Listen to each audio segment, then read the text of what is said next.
नमस्कार, स्वागत है आप सभी दर्शकों का हेल्थ तंत्र में। हमारे शो में हम हर बार डॉक्टर्स को लेकर आते हैं, उनसे चर्चा करते हैं किस तरह की कौन कौन सी बीमारियां इस वक्त आम लोगों के बीच में हैं, उसको लेकर हर बार चर्चा करते हैं। आज हमारे साथ में यहाँ पर पीडियाट्रिक्स डिपार्टमेंट के हेड हैं डॉक्टर SD शर्मा, वो हमारे साथ मौजूद हैं।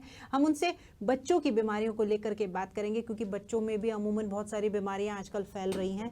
आज हम बात करते हैं शर्मा सर से। आपका बहुत बहुत स्वागत है डॉक्टर साहब हमारे शो में। सर, आपसे बात करने से पहले क्योंकि बीमारियों की बात हो रही है, तो बीमारी का जो सीधा संबंध है वो मौसम से होता ही है। और अभी हाल फिलहाल तो मावठ आ गई है, ये सर्दी की इस साल की पहली मावठ है, तो बारिश का जो दौर है वो लगातार जारी है, ठंड बढ़ गई है, लोगों को मौसम सुहाना लग रहा है, मज़ा भी आ रहा है बाहर घूमने में, लेकिन ये मज़ा सज़ा भी बन जाता है। तो अभी फिलहाल सर सर्दी जुकाम जो है और उससे ही आगे बुखार बच्चों में हो रहा है, तो एक तरीके से वायरल कहा जा रहा है। तो वायरल के लक्षण आप बताएं, और वायरल किस तरीके से जो है आप लोग उसको ठीक करते हैं। देखिए, पहले तो आपने बहुत अच्छा सवाल किया है। वायरस इन्हीं बीमारी के कारक होते हैं, कुछ ऑर्गेनिजम्स, इसमें कीटाणु होते हैं, वायरसेज होते हैं यानी जीवाणु, फंगस होती हैं, पैरासाइट्स होते हैं जैसे मलेरिया है, इस तरह के। और वायरसेज में है एडिनो वायरस है, रेस्पिरेटरी सिंस्टियल वायरस है, और डेंगू वायरस है, कोविड हमने देखा ही है, ये सब वायरस हैं। वायरस की हजारों प्रकार की प्रजातियां हैं। तो जनरल भाषा में हम लोग जनरली बैक्टीरियल जो इन्फेक्शंस हैं, जो कीटाणु से फैलते हैं, उन पर तो ज़्यादातर में हमने विजय पा ली है, क्योंकि उनके वैक्सीन बन गए हैं। वायरसेज के भी बनने लगे हैं, फ्लू का वायरस का वैक्सीन बन गया है, औरों के भी बन रहे हैं धीरे धीरे, चिकन पॉक्स का बन गया है, डेंगू का आने वाला है, अभी आया नहीं है, पैरासाइट्स मलेरिया का भी बन गया है। तो ये एन्सेफेलाइटिस करते हैं, उन वायरस का बन गया है। लेकिन अभी भी काफ़ी वायरस हैं जिनको खोजना बाकी है, उनकी आइडेंटिटी आपने देखा ही होगा। 2 साल पहले ही कोविड से हम जूझ रहे हैं, कोविड की भी जो वायरस था वो बदलता रहा अपने आप को, और हमने लास्ट वेव डेल्टा वेव हमने देखी है। तो वायरस कोई एक पर्टिकुलर एक तरह का वायरस नहीं है, वायरस एक जनरल नाम है जीवाणु का। उसमें कितनी प्रकार के जीवाणु होते हैं, और वो मौसम के अनुसार अलग अलग एक्टिवेट होते हैं। बारिश का जीवाणु बारिश के दिनों में यानी ह्यूमिडिटी, जो आर्द्रता है वह मौसम में, गर्मी के साथ आर्द्रता, वो अलग बढ़ते हैं, वो अलग तरह की बीमारियां करते हैं। जनरली जो बारिश के मौसम में गर्मी और बारिश दोनों होती हैं, उनमें जो वायरस एक्टिवेट होते हैं, आंत्रशोथ, उल्टी, दस्त, पेट दर्द, हैजा, मोतीजरा, पीलिया रोग, ये करते हैं। सर्दियों में जो वायरस होते हैं, जैसे इन दिनों में हालांकि मावठ तो हुई है, पर उससे सर्दी बढ़ गई है। ह्यूमिडिटी अभी बहुत ज़्यादा नहीं बढ़ी है, क्योंकि 1-2 दिन की मावठ है, लेकिन सर्दी बढ़ गई है। सर्दी में कुछ वायरसेज एक्टिवेट हो जाते हैं, उन पर जो श्वसन तंत्र के वायरस हैं वो ज़्यादा होते हैं। उनमें रेस्पिरेटरी सिंस्टियल वायरस है, एडिनो वायरस है, प्लस कई अनआइडेंटिफाइड वायरसेज हैं जिनमें चेंजेस ले आते हैं अपने बॉडी में। जो हम दवाइयाँ काम में लेते जाते हैं, उनके अगेंस्ट वो प्रतिरक्षण की क्षमता वो रखते हैं, एंटीबायोटिक्स के, एंटीवायरल एजेंट्स के, तो बदल जाते हैं, अपने आप के जेनेटिक कॉन्स्टिट्यूशन बदल लेते हैं, उनका DNA चेंज हो जाता है, तो नई उन पर दवाओं का भी असर नहीं होता। ज़्यादातर वायरसेज में दवाओं का असर नहीं होता, और वो जनरली जुकाम, खांसी, ट्रेकोब्रोंकाइटिस, ब्रोंकियोलाइटिस, निमोनिया इत्यादि बीमारियां करते हैं। कई बार एस्थमा भी वायरल इन्फेक्शन के बाद प्रेसिपिटेट हो जाता है। एस्थमा होता है जिसमें सांस की नलियाँ सिकुड़ जाती हैं, और मरीज को, बच्चे को या बड़े को तो सांस की तकलीफ होने लगती है, वो सांस हाँफने लगता है, सांस तेज लेता है, हवा अंदर जो जाती है वो बहुत कम हो जाती है, ऑक्सीजन की मात्रा, और उनमें कई बार बेहोशी आने का भी डर रहता है। तो ये सब वायरसेज के कारण है। जो सर्दियों में वायरसेज होते हैं, उनमें आपने देखा होगा भी, चाहे चीन में आपने सुना होगा कि एक विशेष प्रकार का वायरस है जो निमोनिया फैला रहा है। तो वायरसेज निमोनिया भी करते हैं। सर, वायरल के ऊपर भी बात करूंगी, क्योंकि आज मैंने, जब आपके आने से पहले हमें भी प्रिपरेशन करनी पड़ती है, तो मैंने भी देखा कि वायरल भी जो है वो बहुत सारे तरह का, जिस तरीके से हम इंसानों का एक फैमिली ट्री है। तो आपसे बात करके, सुन करके, फिलहाल आपको ये तो मुझे समझ में आ गया कि वायरस का भी एक फैमिली ट्री है, सबके अलग अलग पार्ट हैं, अलग अलग तरह के वायरस हैं, अलग अलग तरह के जो रोग हैं वो फैलाते हैं।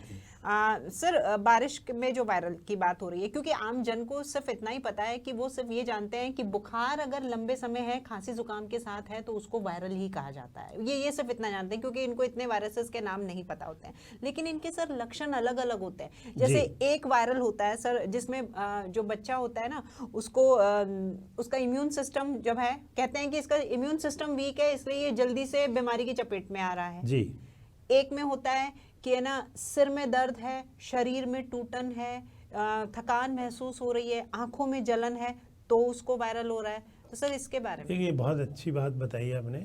वायरस की जो एक अगर अपन ले लक्षण, फंगल इन्फेक्शन, कीटाणु, बैक्टीरियल इन्फेक्शन और वायरल का एक डिफरेंट मेथड है जो सिम्टोमेटोलॉजी का, वो ये है कि अचानक होते हैं। एक बात, अभी बच्चा ठीक था और कहीं शादी में एक्सपोजर हुआ, उगाड़ा रह गया, सर्दी लग गई, मोटरसाइकिल पे घूम लिया या वो पार्क में घूमया, नंगे पैर घूम लिया, तो एकदम आएगा। पहले उसको खांसी होगी, छींकें आएंगी, नाक बहने लगेगी, आंखों में जलन होगी, आंख से पानी आ सकता है और धीरे धीरे उसको खांसी बनने लग जाती है, गले में दर्द भी हो सकता है, यहाँ तक कि सांस चलने लग सकता है, पसली चलने लग जाती है और हाथ पैरों में दर्द और टूटन महसूस होती है। बच्चा गिरा पड़ा जैसा हो जाता है, घर वाले समझ जाते हैं कि इसको कुछ हो गया है, बुखार हो गया। वो जनरली वायरसेज में होता है। जो बैक्टीरियल इन्फेक्शन होता है उनमें एक पैटर्न होता है, धीरे धीरे होता है, या तो वो एक पर्टिकुलर फोकस, या तो उसके टॉन्सिल बढ़ते हैं पहले 1-2 दिन में, छींके वींके नहीं आती उसमें, नाक नहीं बहती, बुखार धीरे धीरे बढ़ता है। वायरल में एकदम तेज़ी से, एकदम जैसे सुबह ठीक था एकदम 104-105 पहुँच जाएगा। डेंगू जैसे वायरस है, डेंगू भी वायरस है एक तरह का, 3 तरह के होते हैं डेंगू वायरस। उसमें भी यही होता है कि अचानक तेज़ बुखार आता है, चेहरा लाल हो जाता है, शरीर लाल पड़ने लगता है, अगले 2-3 दिन में बुखार बढ़ता है और शरीर में दाने आ जाते हैं, शरीर में टूटन होती है, हाथ पैरों में दर्द होता है, उसको कमर तोड़ बुखार, हड्डी तोड़ बुखार भी कहते हैं गाँव में। तो ये अलग अलग वायरस के अलग अलग लक्षण होते हैं। कॉमन लक्षण जो मैंने बताया, भूख नहीं लगेगी, सुस्त रहेगा बच्चा, नाक बहेगी, खांसी होगी, बुखार होगा, चिड़चिड़ा हो जाएगा बच्चा, खाने में मन नहीं लगेगा और वो एक अलूफ रहने लगेगा, एक तरह से मम्मी तबीयत ठीक नहीं है, मैं घर चलो, कहीं फंक्शन में गए तो ये लक्षण वायरल के होते हैं जनरली, हमेशा नहीं। तो ये जब वायरल होता है, हम डॉक्टर के पास जाते हैं, आप लोगों के पास लेकर के आते हैं, आप लोग जो दवाई देते हैं, तो दवाई देने के बाद में जब दवाई लेते हैं तो अमूमन ये होता है, सबका माइंडसेट ये होता है कि दवाई दी है, बुखार उतर गया है, और फिर उसके बाद में जब दवा का असर कम हुआ तो लोग बुखार वापस आ गया है। तो आप भी जैसे 2 दिन या 3 दिन के लिए आप एक कोर्स डिस्क्राइब करते हैं, आप उसके हिसाब से वो कोर्स लेते हैं। उसके बाद में भी अगर बुखार का जो ड्यूरेशन है वो रुक नहीं रहा है, वो लंबा चला आ रहा है रुक करके, तो फिर ये देखिए ये भी खतरे की बात होती है। खतरे की बात ये है कि अगर वायरस जो रूटीन में जो वायरस होते हैं, जो एडिनो वायरस है, रेस्पिरेटरी सिंचियल वायरस है, 3 से 5 दिन तक रहते हैं। पर कभी कभी अगर जैसे मैंने कहा एंटीजेनिक ड्रिफ्ट हो गया वायरस में, वो बदल गया है, तो ये लंबा भी चल सकता है। जैसे उदाहरण के लिए ट्रैकियोब्रोंकाइटिस, एक प्रकार की खांसी होती है, जिसमें बच्चा रात को, घर वाले कहते हैं सब रात को धों की खांसी चलती है, 1 महीना हो गया इसको, तो 15 दिन हो गया, बुखार आया था शुरू में 7-8 दिन, फिर दोबारा से बुखार आने लग गया है। तो ऐसे वायरसेज ट्रैकियोब्रोंकाइटिस करते हैं, respiratory syncytial virus, parainfluenza virus, adenoviruses और कई प्रकार के और अन्य वायरसेज जो अनडिस्क्राइब्ड हैं, वो सब इन्फेक्शन कर सकते हैं और वो लंबे भी चल सकते हैं, क्योंकि इसका कोई एंटीबायोटिक का कोर्स नहीं होता कि ये दी और ये ठीक हो जाएगा। वायरसेज के अगेंस्ट एंटीबॉडीज कम बनती हैं, धीरे बनती हैं, हालांकि बनती हैं, नो डाउट अबाउट इट, लेकिन वो ड्रिफ्ट कर जाता है, अगली बार दूसरा वायरस कर देगा, तो बच्चे में होता ही रहता है। और ये कोई फिक्स टाइम नहीं है कितने दिन बाद रिपीट होगा। कई बार देखा गया कि 1 वीक में ही दोबारा हो जाता है, कभी 1 महीने में दोबारा हो जाता है, कभी लंबा चले जाता है। तो ऐसे में डॉक्टर की सलाह ज़रूर लेनी चाहिए, कहीं ऐसा ना हो कि अन्य और बीमारी नहीं हो। उदाहरण के तौर पर टाइफाइड तो नहीं है, कोई डेंगू तो नहीं है, उनकी जाँच होती है, जाँच करानी चाहिए। डॉक्टर सिम्टम देख के, लक्षण देख के, एग्जामिनेशन करके बच्चे की शरीर की ये बता सकता है कि कौन से प्रकार का वायरस उसको हो सकता है, डेंगू है या अलग है, रेस्पिरेटरी वायरस है। रेस्पिरेटरी में रेस्पिरेटरी सिम्टम्स होंगे, जब वो देखते हैं तो उसमें खड़खड़ की आवाज़ आती है, स्टेथोस्कोप में क्रेप्स पड़ जाते हैं, पानी भर सकता है फेफड़े में और खांसी लंबी चल सकती है। दवाई देते हैं, दवाई देने के बाद वो जिस तरीके से मैंने अभी आपको बताया कि वो बुखार एक बार दब जाता है, फिर उसके बाद में वो दोबारा आता है, क्या ऐसा होता है कि आप जब वो दवाई दे रहे हैं जिस वायरस को आप अंदर उसको क्योर करने के लिए, क्या वो अंदर रहते हुए भी अपने जेनेटिक्स चेंज करके एंटीबॉडीज बना सकता है ताकि आपके दवाई से वो लड़ सके? क्योंकि बिल्कुल, बिल्कुल। हम रोग प्रतिरोधक क्षमता, इम्यून सिस्टम बढ़ाने के लिए हम इसमें- दवाई दे रहे हैं और अंदर वायरस है जो आजकल कहते हैं कि स्मार्ट वो अपने से ज़्यादा स्मार्ट हो गए, इसमें कोई दो राय नहीं। रोज देखा जाए कि इनमें एंटीजेनिक ड्रिफ्ट इसी को तो कहते हैं।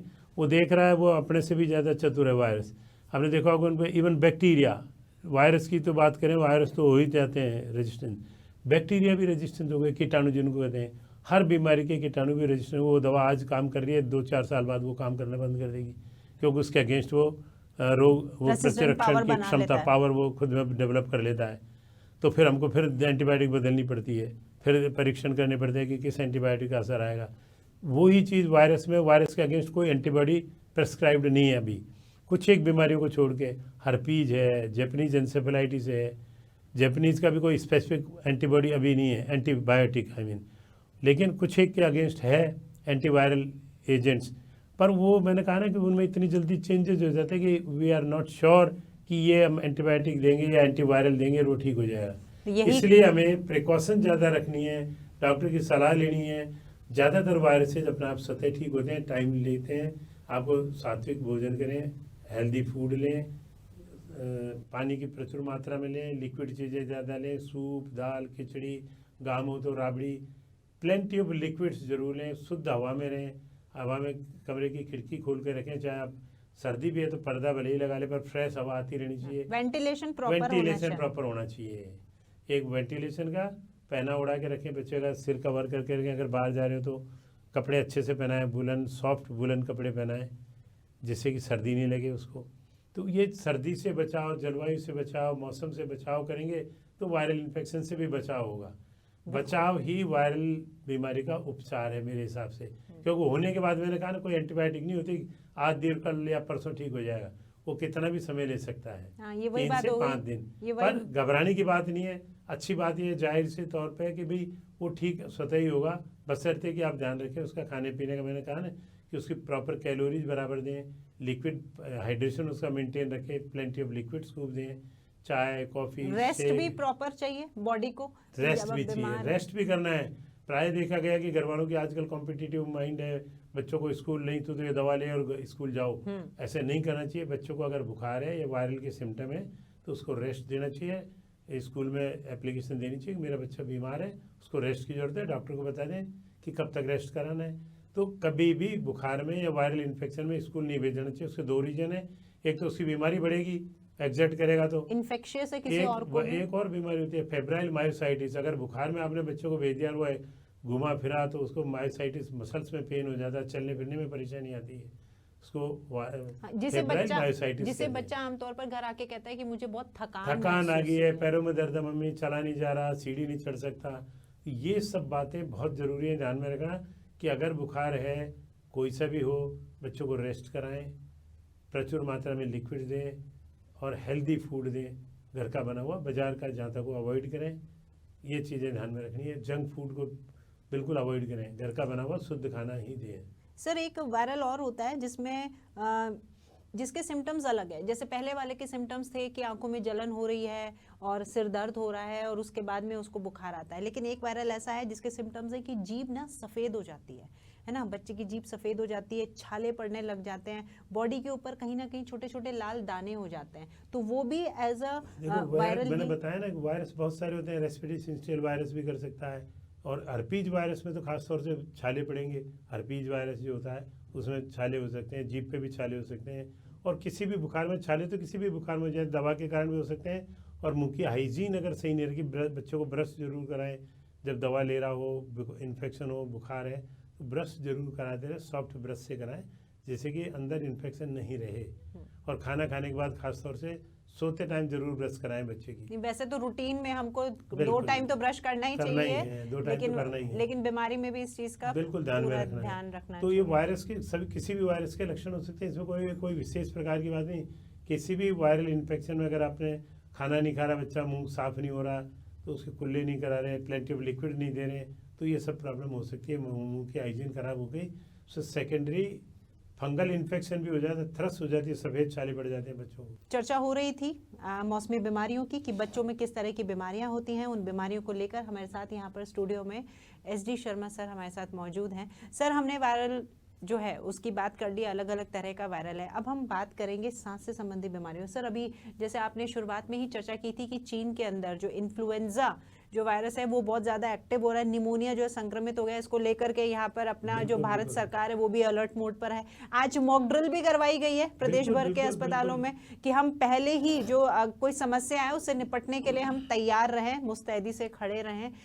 तो सर, क्या ऐसा भी है कि मैंने ऐसा भी पढ़ा था अखबार में, न्यूज़पेपर में, कि ये जो वायरस है ये वही पुराना वायरस है, हो सकता है ऐसी संभावना जताई जा रही है जिसका थोड़ा सा वेरिएंट चेंज हो गया, इसमें कोई डाउट ही नहीं है। अभी तक जब तक वायरस आइडेंटिफाई नहीं हो, हम जो कयास लगा सकते हैं वो ये है कि या तो कोई पुराना वायरस है उसमें ड्रिफ्ट आ गया, एंटीजेनिक ड्रिफ्ट, यानी उसमें चेंज हो गया, उसका कंपोजिशन, जेनेटिक कंपोजिशन चेंज हो गया।